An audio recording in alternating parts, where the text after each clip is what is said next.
Čo ste práve spravili? Wow.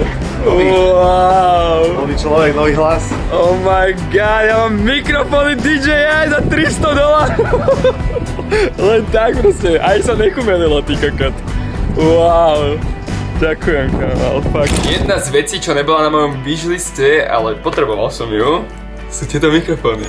Pamätáte si, ako som na začiatku videa povedal, že som stratil všetky svoje potrebné veci ako mikrofóny, metarej, binokliere a neviem čo všetko. Nechal som ich na letisku vo Viedni, tak proste Red Bulláci si povedali, že to tak nenechajú a kúpili mi ešte lepšie mikrofóny, než som stratil. DJI.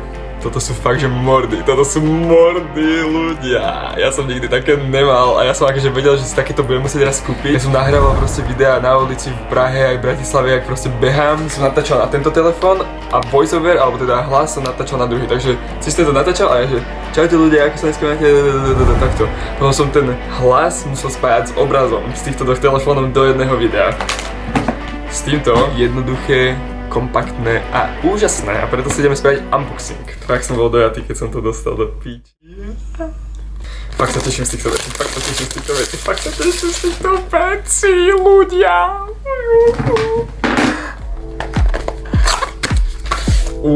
Všetko proste pekne, kompaktne v jednom balíčku.